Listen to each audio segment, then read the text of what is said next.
টি-20 বিশ্বকাপ কি এবার ক্রিকেটের মাঠে হবে নাকি ক্ষমতার করিডোরে? একটা প্রশ্ন দিয়েই আজ শুরু করছি। যে দেশে স্বরাষ্ট্রমন্ত্রী নিজে নিরাপত্তার সর্বোচ্চ দায়িত্বে, সেই দেশে একটি আন্তর্জাতিক দলের নিরাপত্তা নিয়ে বড়সড় প্রশ্ন উঠেছে কেন?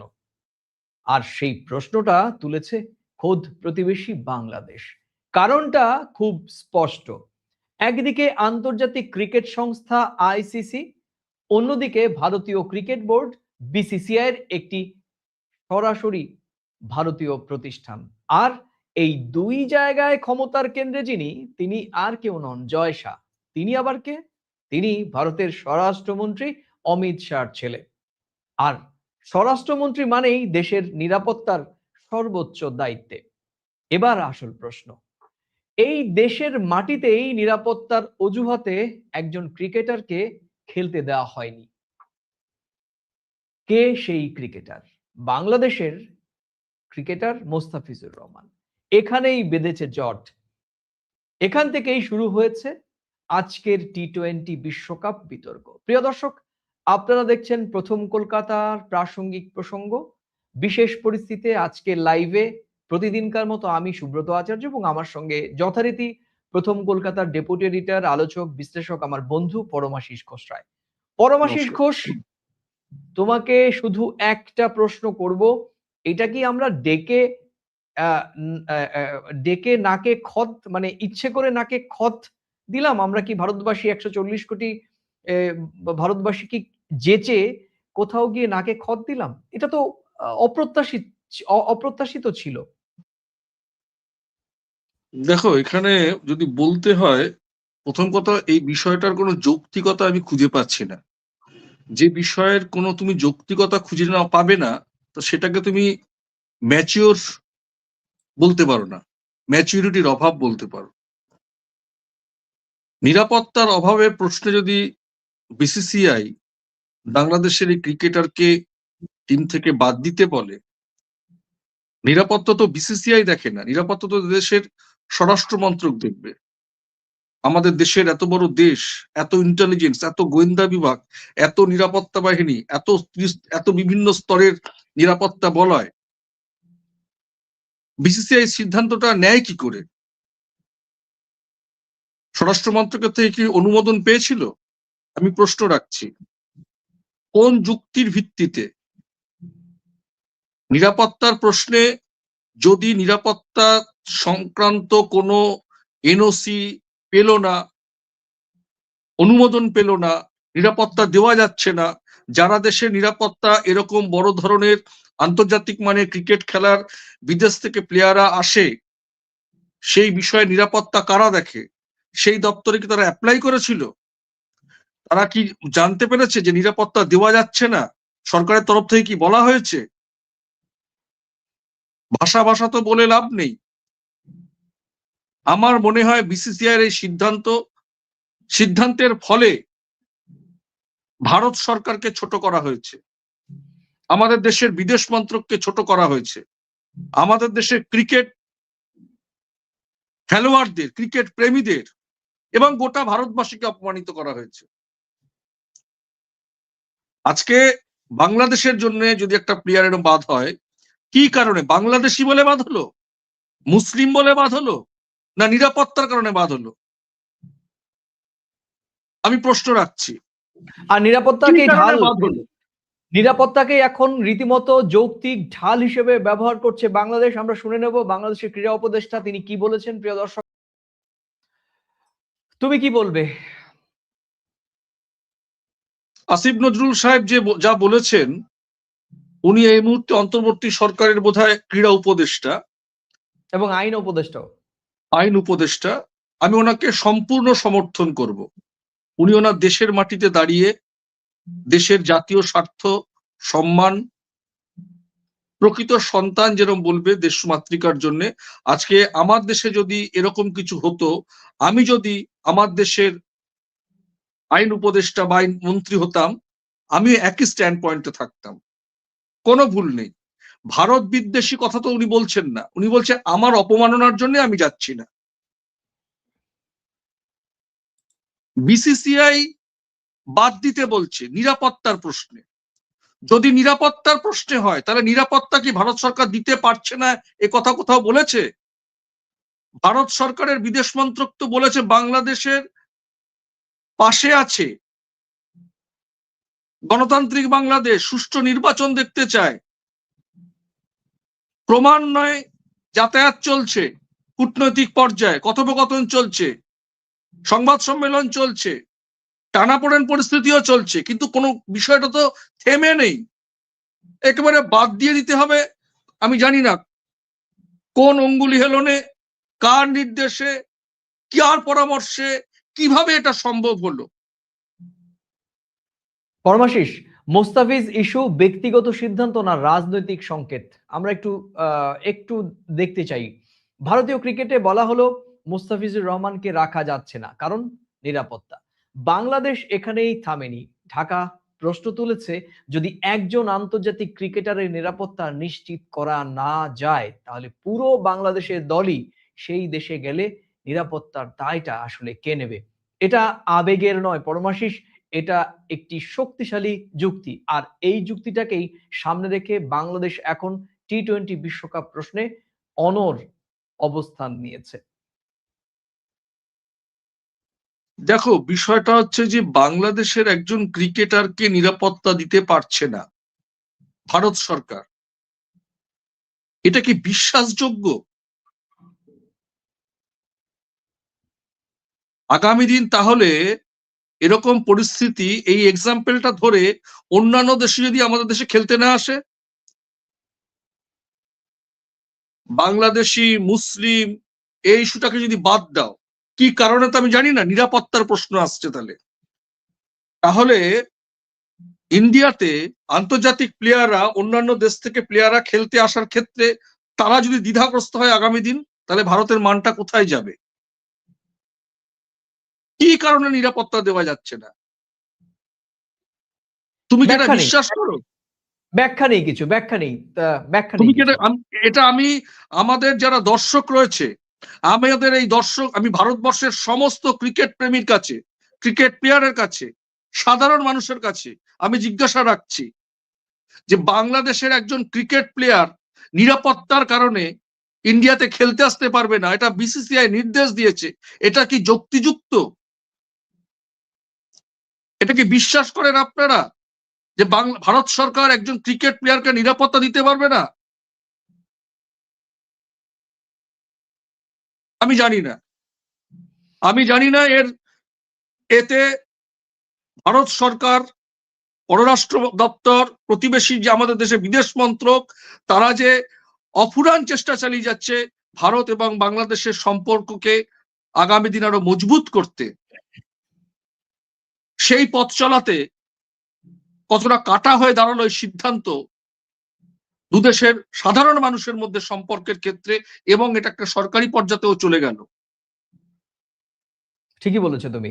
আমরা একটু দর্শকদের জানিয়ে রাখি একেবারে সবশেষ অবস্থান, যেটি আমরা বাংলাদেশের ক্রীড়া উপদেষ্টা ডক্টর আসিফ নজরুলের বক্তব্য আমরা সময় টেলিভিশনের সৌজন্যে আমরা কিছুক্ষণ আগে তার প্রতিক্রিয়া শোনালাম। আসলে বাংলাদেশের ক্রিকেট বোর্ডের সভাপতি, সহসভাপতি, পরিচালকদের সঙ্গে সরকারের ক্রীড়া উপদেষ্টা বৈঠক করেছিলেন। প্রায় ১ ঘন্টার বৈঠক থেকে পরিষ্কার যে কয়েকটি বিষয় উঠে এসেছে, সেটি হচ্ছে বাংলাদেশ টি-20 বিশ্বকাপ খেলবে, কিন্তু ভারতে খেলবে না। তারা টি-20 বিশ্বকাপ বয়কটও করছে না। তারা আইসিসি কে একেবারে পরিষ্কার যুক্তি দিয়ে বোঝানোর চেষ্টা করবে। ক্রীড়া উপদেষ্টার বক্তব্য খুব পরিষ্কার। আমরা টি-20 বিশ্বকাপ খেলতে চাই, কিন্তু নিরাপত্তা ও সম্মানের প্রশ্নে কোনো আপোস করব না। আমাদের যুক্তি ভ্যালিড। আর সেই যুক্তির লড়াইয়ে আমরা চালিয়ে যাব, অর্থাৎ যুক্তি দিয়ে আইসিসির সঙ্গে তাদের যে লড়াই, সেটি চালিয়ে যাওয়ার ঘোষণা করেছে। এখানে খেয়াল করতে হবে পরমাশিস, তিনি কিন্তু বয়কট শব্দটি ব্যবহার করেননি। তিনি বলেছেন যুক্তির লড়াই, অর্থাৎ আইসিসি কে একেবারেই একটা চাপের মধ্যে ফেলবে, এবং সেখানেই মনে হয় বাংলাদেশ তাদের যে অবস্থান, সেটি বাংলাদেশ আরো কঠোর হচ্ছে।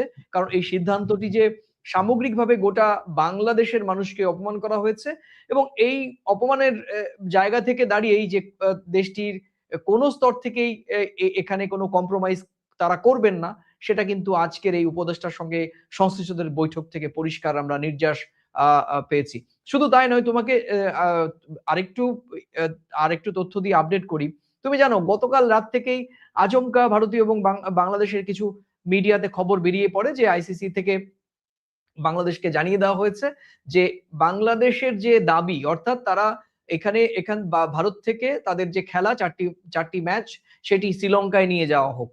সেখানে আইসিসি নাকি বলেছে যে না, এই দাবি তারা মানবে না, তাদেরকে ভারতে এসেই খেলতে হবে, নালে তাহলে তাদের পয়েন্ট ভাগাভাগি করতে হবে। এই যে দাবি, এই দাবিটিকেও কিন্তু আজকে বৈঠকের পর সংশ্লিষ্ট কর্মকর্তারা বাংলাদেশের তারা কিন্তু কোট আনকোট প্রোপাগান্ডা বলে দাবি করেছেন। বলছে যে না, এই ধরনের কোনো ঘটনাই ঘটেনি, আইসিসির পক্ষ থেকে কোনো ধরনের ফোনাফুনি হয়নি, শুধু মেইল মারফত কথা হয়েছে। প্রথমে তাদের অবস্থান প্রতিবাদ করা হয়েছে এবং তারা তাদের নিজের অবস্থান জানিয়েছে যে ভারতে এসে কোনোভাবেই টি-20 বিশ্বকাপে বাংলাদেশ দল পার্টিসিপেট করবে না। এবার দ্বিতীয় একটি চিঠি গিয়েছে যেখানে বলা হয়েছে তাহলে কারণগুলো আপনারা জানান, আপনাদের ইস্যু কি কি আছে। সেই ইস্যু নিয়ে আবার আইসিসি কে আজকে বাংলাদেশের পক্ষ থেকে হয়তো চিঠি পাঠানো হবে। এই হচ্ছে ফ্যাক্ট, যেটি বাংলাদেশের সংশ্লিষ্টরা অন ক্যামেরা বাংলাদেশের গণমাধ্যমের সামনে তুলে ধরেছেন। তুমি এখানটাও একটা প্রোপাগান্ডা, এখানেও আমি তোমাকে বলি এই যে প্রোপাগান্ডা বিষয়টা, এটা যেটাকে প্রোপাগান্ডা বলা হচ্ছে, এটা যদি বাস্তব সত্যি হয়, সত্যি যদি ধরে নিচ্ছি সত্যি হয় যে 4টে খেলা তোমাকে ইন্ডিয়াতে গিয়েই খেলতে হবে, কিন্তু বাংলাদেশের আসিফ নজরুল সাহেব বা বাংলাদেশের যে কোনো ক্রিকেটার যদি বলে আমি খেলতে চাই কিন্তু আমার ওখানে নিরাপত্তার অভাব, বিসিসিআই এটা জানিয়ে দিয়েছে, তাহলে তাদের স্ট্যান্ড পয়েন্ট কি থাকবে? আইসিসি কি কাউকে নিরাপত্তার প্রশ্নে, যার নিরাপত্তার থ্রেটিং আছে যেখানে, আইসিসি কাউকে সেখানে কি বাধ্য করতে পারে ওখানে কি তোমায় খেলতে হবে? এই কথাটা তো মানতে হবে।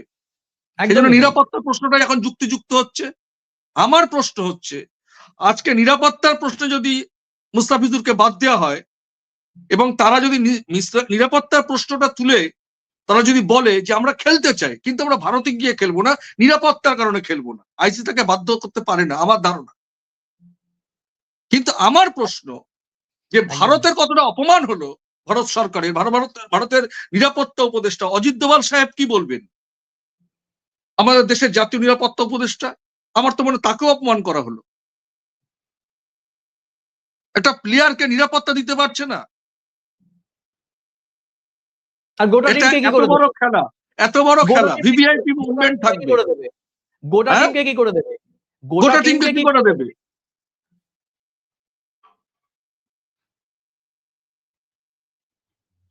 আমার মনে হয় ভারতবর্ষের সবে 18 বছর পার করেছে এরকম একটি ছেলে আজকে সেলফোন, মুঠোফোন, ইংলিশে ইংলিশ মিডিয়ামে ছেলেমেয়েরা পড়ছে, বাংলা মিডিয়ামেও পড়ছে, যে কোনো ভাষাভাষীর ছেলেমেয়েরা, 10-12 বছরের ছেলেমেয়েরাও দেশের নিরাপত্তা সম্পর্কে অনেকটা বেশি ওয়াকিবহাল। একটা ক্রিকেট প্লেয়ারকে নিরাপত্তা দিতে পারছে না, বিসিসিআই বললো আর বাদ পড়ে গেল। আমার মনে হয় না এখানে, আমি এটা বিশ্বাসও করি না, মানতেও পারি না। যদি বলো প্রতিবাদ করবে, হ্যাঁ আমি প্রতিবাদ করছি, প্রতিবাদে সরব হচ্ছি, যেটা আমার দেশকে অপমান করা হয়েছে। আজকে যদি কেউ বলে, কেউ বলে যে তোমার দেশে যাব না, তোমার দেশে নিরাপত্তা দিতে পারে না, একদমই তাই।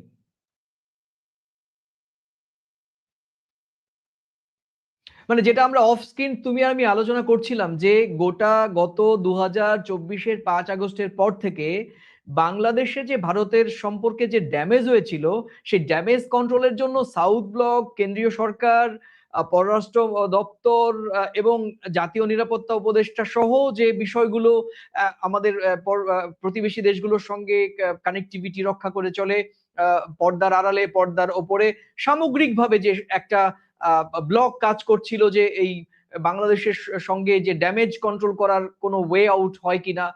যেহেতু শেখ হাসিনা বাংলাদেশের একটা গণ অভ্যুত্থানের মধ্য দিয়ে ভারতে আশ্রয় নিয়েছেন, সেখানে একটা বড় শ্রেণীর মানুষের মধ্যে একটা ক্ষোভ রয়েছে, দিল্লি কেন এই ধরনের একটা স্বৈরাচারী সরকারের প্রধানকে আশ্রয় দিয়েছে। সেখানটায় দাঁড়িয়ে সেখানে তো আর ভারত সরকার তাকে ফেলে দিতে পারবে না।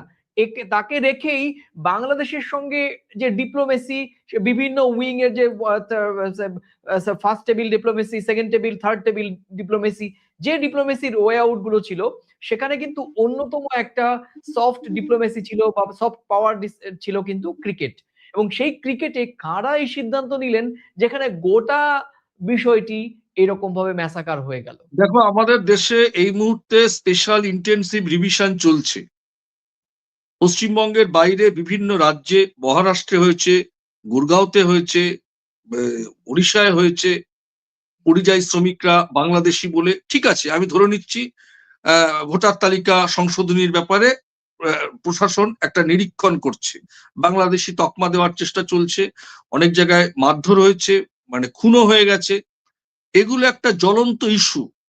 সেই ইস্যু বাংলাদেশ থেকে একটা বিদ্বেষমূলক একটা পরিবেশ তৈরি দেখা যাচ্ছে, আবার আমাদের দিক থেকেও কিন্তু বাংলাদেশিদের সম্পর্কে একটা বিদ্বেষমূলক পরিবেশ তৈরি হচ্ছে।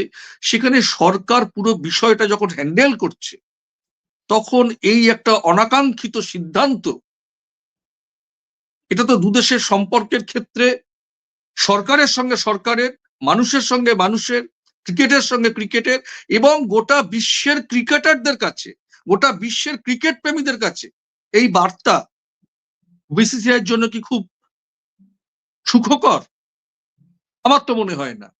না, শুধু তাই নয়, ক্রিকেট এই ছাড়িয়ে পুরো রাজনীতি, যেটা টি-20 বিশ্বকাপে ভবিষ্যৎকে নিয়ে প্রশ্ন উঠেছে। এখন এবং প্রশ্ন বিসিসিআই এর এই সিদ্ধান্ত কি আইসিসির কাছেও খুব সুখকর হবে আগামী দিনের জন্য? না, কিন্তু বিসিসিআই, আইসিসিআই একই রকম। কারণ দুজনের মাথায় তো আ আ আ জয় শাহ রয়েছেন এবং জয় শাহ অমিত শাহর ছেলে। স্বাভাবিকভাবেই দুটো, একটা ভারতের নিজস্ব প্রতিষ্ঠান, অন্যটি আন্তর্জাতিক প্রতিষ্ঠান হলো তার একেবারে এ সিংহাসনে বসে রয়েছেন অ্যা অ্যা আ জয় শাহ। ফলত এই দুটো প্রতিষ্ঠান থেকেই যে বাংলাদেশের সাধারণ মানুষ কিংবা বাংলাদেশের এই ক্রিকেট নিয়ন্ত্রক সংস্থা যে খুব বেশি ইতিবাচক সাড়া পাবেন না বা তারা ন্যায্য কোনো সিদ্ধান্ত পাবেন না, এমনটা কিন্তু গতকাল থেকেই বাংলাদেশের বিভিন্ন গণমাধ্যমে, সোশ্যাল মিডিয়া এবং বাংলাদেশের এই ক্রিকেট সংশ্লিষ্টরা কিন্তু আশঙ্কা করছিলেন যে হয়তো বাংলাদেশের স্বাধীনভাবে বাংলাদেশের যে সিদ্ধান্ত, সেখানে হয়তো ভারতীয় কোথাও গিয়ে ভারতীয় সিদ্ধান্তই হয়তো তাদের উপর প্রেশার ক্রিয়েট করবে। কিন্তু বাংলাদেশ যে দেখো, যৌক্তিক এখানে একটা বিষয়, পক্ষপাতিত্ব। তাহলে তো পক্ষপাতিত্বর প্রশ্ন চলে আসবে। তাহলে আন্তর্জাতিক সংস্থা বলা হচ্ছে কেন? তোমাকে তো ওখানে নিরপেক্ষ থাকতে হবে, নিরপেক্ষ থাকতে হবে। আর নিরাপত্তার আমার প্রশ্ন হচ্ছে সবচেয়ে প্রথম, যে বাংলাদেশের একটা ক্রিকেট প্লেয়ারকে ভারত সরকার নিরাপত্তা দিতে পারবে না, এটা কোনোদিন হতে পারে? পক্ষপাতিত্ব করুক, করুক পক্ষপাতিত্ব। আমাদের দেশের নিরাপত্তা ব্যবস্থাকে এতটাই ক্ষুণ্ণ, ভঙ্গুর হতে পারে? জয় শাহ বিসিসিআই এবং আইসিসিআই এর বড় পদে রয়েছে, তাহলে তারা নিরপেক্ষতার প্রশ্ন তো আসবে, পক্ষপাতিত্বের প্রশ্ন আসবে। কেন আন্তর্জাতিক ক্রিকেট বিশ্লেষকরা এরকম আশঙ্কা করবে? এটা কি ভারতের জন্য খুব সম্মানের সূচক হচ্ছে?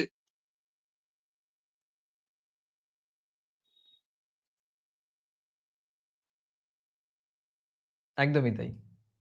আজকে এখন আসলে বাংলাদেশ কি হচ্ছে? আজকে যদি অন্য দেশরা এরকম বলে, আমাদের দেশের কোন প্লেয়ারকে যদি অন্য দেশ বলে যে নিরাপত্তার প্রশ্নে ইন্ডিয়ার প্লেয়ারকে আমরা খেলা নেব না, কেমন লাগবে? বিষয়টা তো খেলা, ক্রিকেট, এটা তো রাজনীতি নয়, দেশের শত্রুতাও নয়। কোন প্রশ্নে এটা করলো?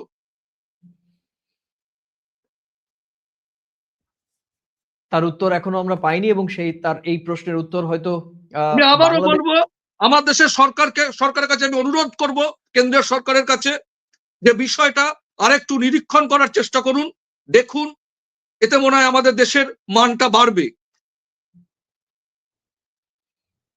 বাংলাদেশ বলছে, বাংলাদেশের আসিফ নজরুল সাহেব বলছে ইন্ডিয়াতে খেলতে আসবে না, এটা কি আমাদের কাছে খুব সম্মান সূচক?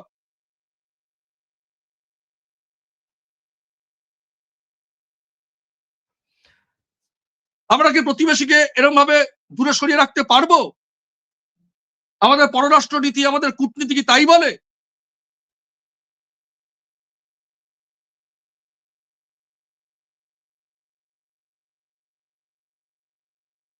একদমই। তাহলে আমাদের সামনে কি পথ খোলা রয়েছে পরমাশিস? কারণ আ আ আমাদের প্রতিবেশী বাংলাদেশের সঙ্গে সম্পর্ক আ একেবারেই আমি বলব যে গভীর তলানিতে গিয়ে পৌঁছ পৌঁছ একেবারে সবশেষ এই তলানিতে গিয়ে পৌঁছানোর প্রমাণ মোস্তাফিজুর রহমানকে এই আইপিএল এর এই কেকেআর থেকে বাদ দেয়া এবং তারপর যেটা হবার সেটা তো আমরা গত কয়েকদিন যাবৎ দেখছি।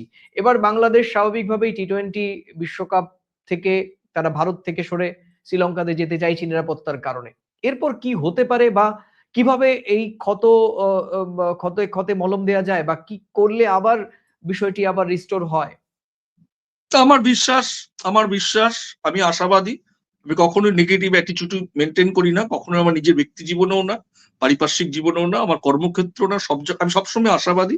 আমার ধারণা আমার ধারণা ভারত সরকার এটা নজর দেবে বিষয়টিতে, দেখবে।